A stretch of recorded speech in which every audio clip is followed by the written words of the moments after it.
Que se passe-t-il avec Bray Wyatt? Voilà déjà quelques épisodes de Raw et de SmackDown que Bray Wyatt a disparu des écrans. Dernière apparition, c'était lors du SmackDown post-Elimination Chamber, dans un épisode de la Firefly Funhouse un peu étonnant. Un programme entamé contre Bobby Lashley, une Muscle Man Dance qui avait probablement été enregistrée et diffusée lors de l'épisode de Raw suivant, une attaque de l'oncle Audi sur Bobby Chou, et puis depuis, plus rien.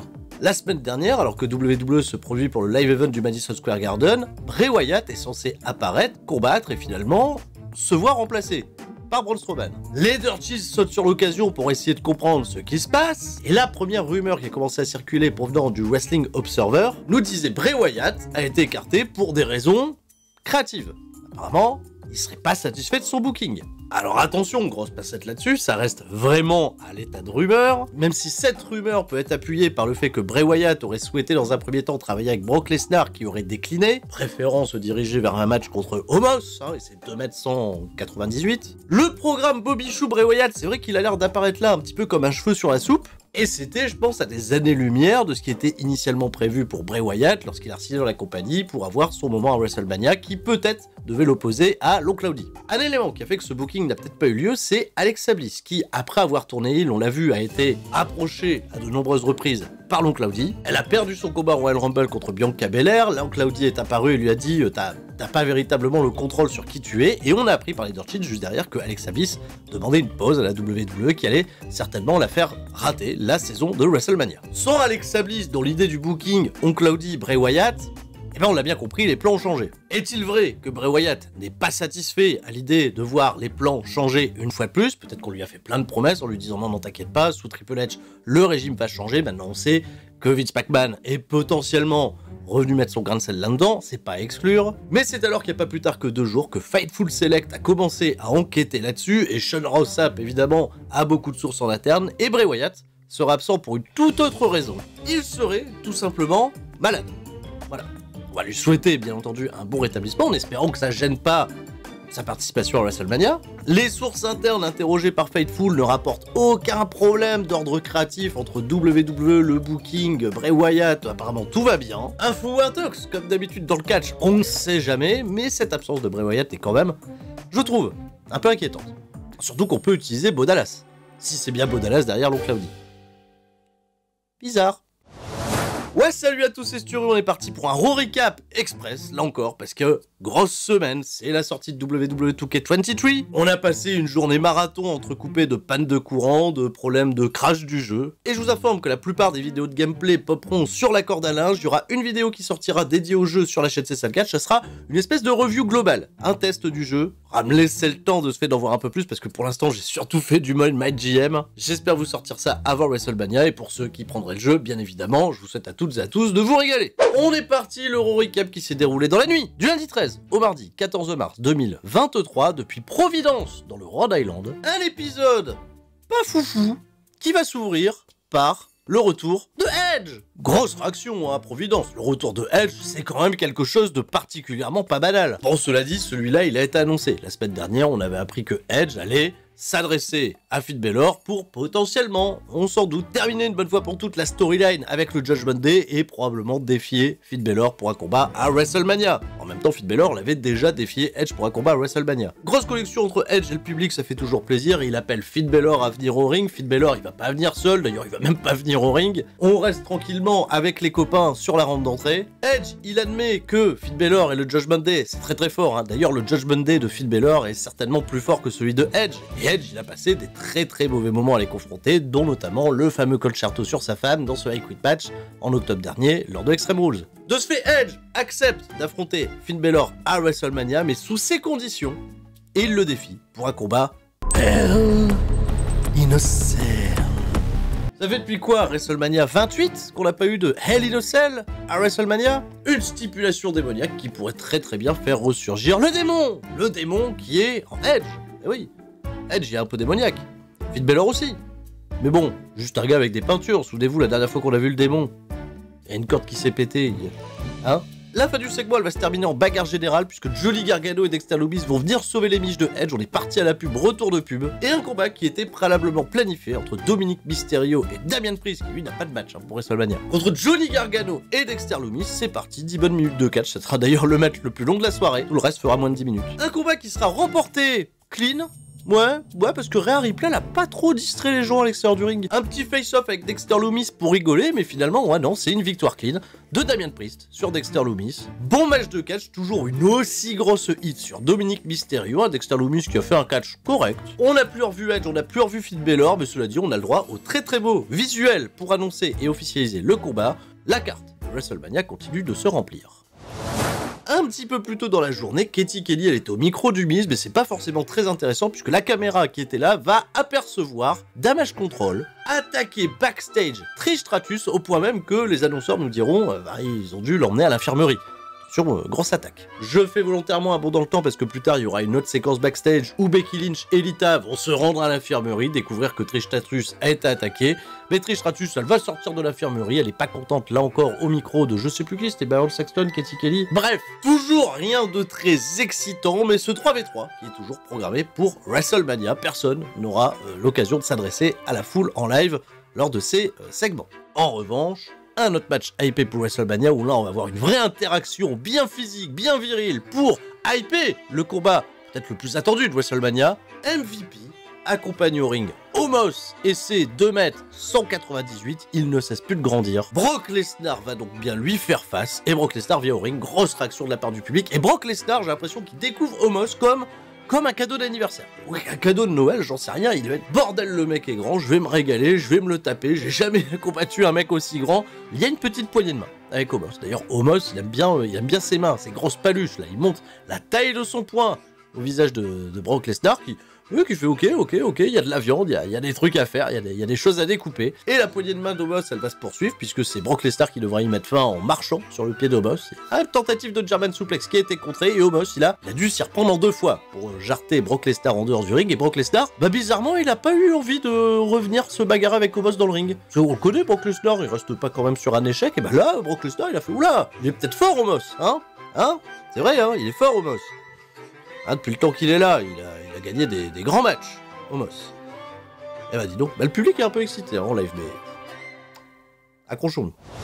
Un petit festival où on nous remontre avec tout ce qui se passe dans la storyline entre les Usos, Jey Uso qui finalement retournait du côté de la Bloodline, apparemment, Sami Zayn et Cody qui semblent s'être alliés de leur côté, et Cody Rhodes justement, il a un match prévu ce soir contre eux, et les Knights. Pourquoi pas. Un peu moins de 7 minutes, j'aurais bien repris un petit peu en rab. Et les Knights contre Cody Rhodes, ça combinait pas trop mal, et on a vu bien entendu une victoire de Cody Rhodes. Clean, schlack, comme un coup de sifflet. Petite déclaration au micro de la part de Cody Rhodes après le match, pas pour parler de son père, mais pour dire que le match contre Roman Reigns désormais est très personnel. Le public, il est toujours derrière Cody. On aura Paul Heyman qui va être interviewé par Katie Kelly derrière, qui lui est pas content que Cody Rhodes prend les choses de manière aussi personnelle, mais en même temps il se mêle des affaires de la Bloodline, donc qu'est-ce que tu veux. Et Paul Heyman nous révèle que la semaine prochaine, à Monday Night Raw, Roman Reigns sera présent pour confronter Cody Rhodes et pour lui demander à Cody Rhodes de reconnaître le chef tribal comme le chef de la tribu. Un mec qui n'est certainement pas le chef du catch, c'est Baron Corbin, parce qu'il est nul. Et on va avoir l'occasion de voir Baron Corbin en action dans un tout petit instant, puisque Byron Saxton interview présentement Seth Rollins qui s'est fait coucher, je le rappelle, par Logan Paul, mais ça l'empêche pas d'arriver en rigolant. Le Miz débarque avant que ça soit gênant et le Miz il annonce à Seth Rollins que la semaine prochaine il sera le host d'un Impulsive TV, tu sais, le petit talk show là de Logan Paul. Donc apparemment Logan Paul, le Miz sont à nouveau en accord. Seth Rollins bien entendu il sera convié, je pense, d'une manière ou d'une autre. Et c'est là qu'arrive notre bon ami Baron Corbin, qui est nul, qui est tellement nul. Oh là là, il demande un job à Logan Paul par le biais du Miz. Le Miz il dit non, Logan Paul il a pas besoin de toi. Et puis toi t'as pas besoin d'un co-host pour WrestleMania, il demande Baron au Miz. Le Miz il fait certainement pas. Alors il est totalement désespéré, Baron Corbin, il n'y a plus rien qui va, il demande à Seth Rollins s'il n'a pas besoin de prendre des cours de boxe. Parce que Baron Corbin, anciennement il a été boxeur, voilà, bon ça se ressent pas trop dans son catch. Seth Rollins lui dit qu'il a plus de chances de progresser à la boxe en s'entraînant avec sa propre fille. Ça va mal pour Baron Corbin, mais vu qu'il est là, vu qu'il a besoin de nouveaux défis dans sa vie, il le provoque pour un combat un peu plus tard dans la soirée. Baron Corbin, je sais même pas s'il a accepté ou pas, mais ça se fera, et puis ça sera une victoire de Seth Rollins, voilà.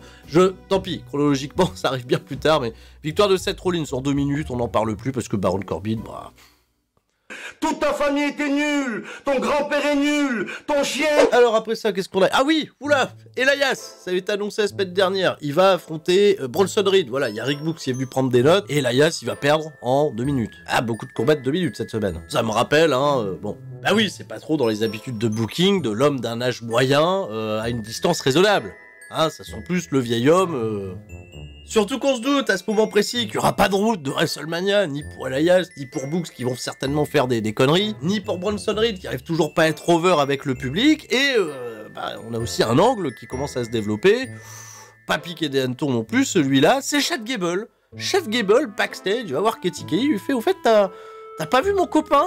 Mon copain Otis, là, il est porté disparu, Otis, ça fait... Il a pas de nouvelles d'Otis, il s'inquiète. Il commence à placarder des affiches partout, il est où Otis? Un petit peu plus tard, il y a eu 2-3 trucs, je fais encore une ellipse, on va retrouver Chad Gable qui retrouve Otis, qui était en pleine séance de photoshooting, avec les Maximum Male Models, voilà. Voilà Otis, voilà, on l'a transformé en Maximum Male Models. Alors c'est plus Otis, c'est Otis, avec Massé, Mansoir et Maxine Dupri. Alors Chad Gable, lui, il est content de retrouver son copain, il veut participer au shooting, mais les Maximum Male Models, ils veulent pas de Chad Gable. Ils disent Otis, viens avec nous, et Otis, il regarde son copain Chad, il regarde les Maximum Male Models, bon, il a vu Maxime Dupri, il est parti avec les Maximum Male Models, et puis qu'est-ce qui s'est passé pour la bonne tête de notre ami Chad Gable? Eh ben, il est resté comment, à votre avis? Il est resté totalement Kevin Axel. Eh oui. Ah là là, mais où va nous conduire ce scénario totalement fun, hein? Bah dites-le pendant qu'on y est. On nous a remontré les images de John Cena la semaine dernière qui a humilié Austin Theory, mais bon, le combat pour le championnat des États-Unis est bien prévu et programmé pour WrestleMania. John Cena, il est pas là cette semaine parce qu'il a peut-être d'autres choses à faire. Mais Austin Theory, lui, il est là chaque semaine et Austin Theory, il croise plutôt backstage les Street Profits. Alors les Street Profits, surtout, ils se foutent de la gueule de Austin Theory, vu tout ce qui s'est mangé la semaine dernière. Et Austin Theory, c'est bien, on lui a donné de la personnalité, du répondant sur le coup, parce qu'il a commencé à semer un petit peu la zizanie entre les Street Profits, en disant que Angelo Dawkins, il est bien meilleur que Montez Ford. Et surtout, Austin Theory, il a remis les Street Profits en place parce que lui, il a un match à WrestleMania, Theory contre John Cena. Voilà. Et les Profits, ils font quoi, Mania? Un Battle Royale d'André le Géant, avec les autres. Donc, Angelo Dawkins, il a décidé d'aller faire un petit match avec Austin Theory. Theory, il a dit oui, ils vont s'affronter. C'était pas trop mal, c'était bon match de catch, mais Theory, il va gagner.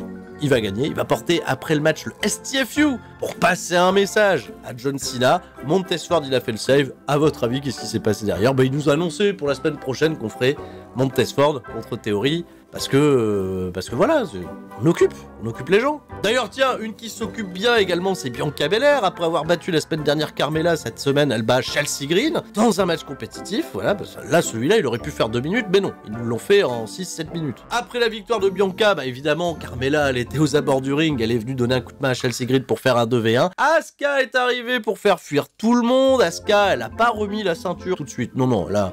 Elle a commencé un petit peu à danser avec, et au moment de lui l'attendre, eh ben elle a revomi un petit peu de canard WC, voilà, parce qu'elle est flippante, Asuka, et le programme n'avance pas d'un iota. Ah oui, la semaine prochaine, Bianca Belair et Asuka, contre Carmella et Chelsea Green. Voilà. Et oui, c'est un peu triste pour des héros. D'ailleurs, mon segment préféré, c'est certainement celui qui va arriver après, qui est totalement une redite d'un autre segment qu'on a vu pas plus tard que la semaine dernière, et qui fait pas du tout avancer le schmilblick. On nous rappelle que Rey Mysterio est intronisé au Hall of Fame.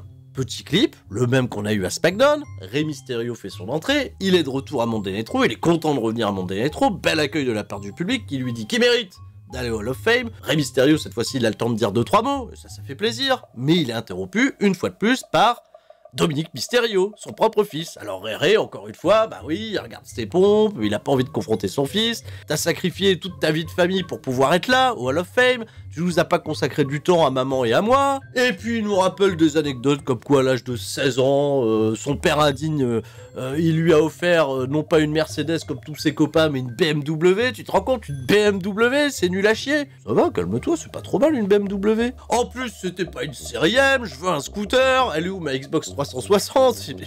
Il nous fait son petit caprice, et là ça y est, il prononce les mots, enfin Dominic Mysterio, il challenge son père à un combat à WrestleMania.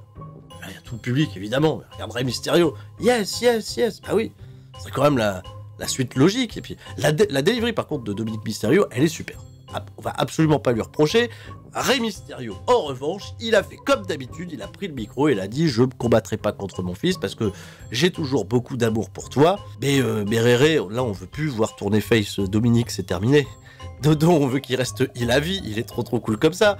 Et puis là, il s'est intégré, t'as fait ce qu'il fallait, mon cher Réré. C'est-à-dire que on a tous vu Dominique Mysterio comme un mec qui était dans ton ombre et on le voyait pas s'intégrer aux autres. Là, ça y est, t'as l'impression qu'il est intégré, il est avec le Judgment Day, il fait des vidéos YouTube sur ses entraînements physiques parce que visiblement il y en a avec Sheamus, c'est très cool. Allez, c'est bon, tu peux partir, Réré. Affronte-le pour lui faire plaisir, voilà, tu le bats, on n'en parle plus.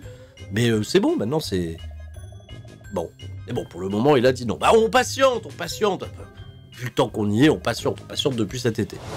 Alors oui, j'ai rien traité dans l'ordre cette semaine, mais Kevin Owens, dans le main event, contre Solo Sikoa, c'est un street fight. Parce que même Paul Heyman, tout à l'heure au micro, il disait « Le problème de la Bloodline, c'est Kevin Owens !» La semaine dernière, c'était Cody Rhodes. Mais oui, mais c'est aussi Cody Rhodes.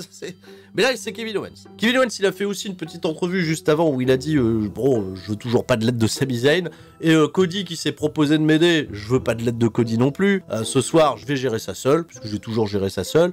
Et Solo Sikoa, d'ailleurs, pour le street fight, eh bien, il vient seul. Et on a le droit à, un street fight qui a duré un peu moins de 10 minutes. Un chouette spot à noter, c'est Kevin Owens qui va se prendre une chute depuis la 3e corde sur une salle d'attente qu'il avait disposée là. Bah oui, c'est toujours le mec qui installe les trucs, qui se les prend dans la gueule. Hein. Ça, c'est un classique, ça change pas. La bagarre, elle va se poursuivre vers l'extérieur du ring, jusqu'à même la rampe d'entrée, jusqu'à même la Gorilla Position, où Solo Sikoa, il avait peut-être prévu le coup, puisque les Usos attendaient de bons pieds, de très bons pieds, puisqu'ils ont mis un double super kick dans la tête de Kevin Owens, ils l'ont ramené au ring, Kevin Owens, il a perdu dans le Samoan Spike de Solo Sikoa, voilà, 1, 2, 3, et à la fin, personne n'est venu aider Kevin Owens, parce qu'il avait demandé de l'aide de personne, alors, pas de Capuche Club cette semaine, l'homme à la capuche était pas là, Cody Rhodes, il a écouté, sagement, ce que disait Kevin Owens, peut-être que la semaine prochaine, ils lui diront, alors, t'as vu comment ça se passe quand tu veux pas de copains?